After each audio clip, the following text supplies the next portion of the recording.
आज हम लोग स्टार्ट करने वाले हैं रियल नंबर क्लास 10 एक्सरसाइज 1.1। उसमें एक कॉन्सेप्ट है जिसका नाम है फंडामेंटल थ्योरी ऑफ अरिथमेटिक। ठीक है, ये क्या कहता है पहले ये समझ लेते हैं। ये कहता है कि एवरी कंपोजिट नंबर कौन से होते हैं? वो नंबर जिनके मोर देन वन फैक्टर्स होते हैं। ठीक है, can be express as the product of prime numbers. बहुत ईजी है, एक एग्जाम्पल से समझ लेते हैं।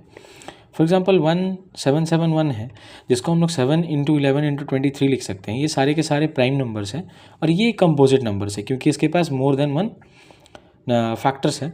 तो हम लोग यहाँ देख रहे हैं कि कंपोजिट नंबर को हम प्राइम नंबर्स के फैक्टर में लिख सकते हैं। इसको हम लोग बचपन में भी पढ़े हैं, जिसको हम लोग प्राइम फैक्टराइजेशन कहते थे। फॉर एग्जाम्पल अगर मैं 10 का लिखूँ प्राइम फैक्टराइजेशन, तो ये क्या हो सकता है? 2 5 ज़ा 10। सो यहाँ पर 10 को हम लोग लिख सकते हैं 2 इंटू 5। तो ये एक कंपोजिट नंबर है क्योंकि इसके पास more than one factors, more than two factors है। और वो भी कैसे फैक्टर्स है? ये दोनों ही प्राइम नंबर्स हैं।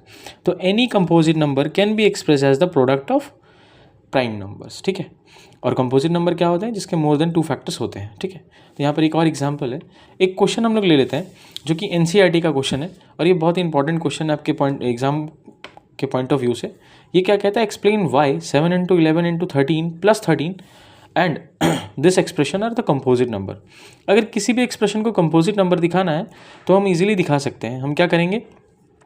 हम बस उसे दिखा देंगे कि वो किसी दो नंबर का प्रोडक्ट है और इससे ये प्रूव हो जाएगा कि अदर देन टू फैक्टर्स उसके हैं और वो कंपोजिट नंबर बन जाएगा। तो चलिए इसको सॉल्व करते हैं। इसमें जब 13 कॉमन है, देखिए इस यहाँ पर भी 13 है और यहाँ पर भी 13 है, तो 13 कॉमन आ जाएगा और अंदर क्या बचेगा? 7 इंटू 11 इंटू 1 प्लस 1। जब हम इसको सॉल्व करेंगे तो 7 इंटू 11 77 प्लस 1 78 आ जाएगा। और यहाँ पर भी प्रूव हो चुका था कि 13 इंटू 78 ये दोनों ही फैक्टर्स है किसके? इस नंबर के, और इस नंबर के मोर देन वन फैक्टर है, तो ये क्या हो जाएगा? एक कंपोजिट नंबर हो जाएगा। ठीक है, तो इसको फिर हम लोग जब फर्दर प्रोडक्ट के फॉर्म में लिखते हैं तो ये सारे के सारे प्राइम नंबर्स के फॉर्म में आ जाते हैं। जब हम लोग इस नंबर को भी इसी तरह से 5 कॉमन निकालते हैं, अंदर बचता है 1008 प्लस 1।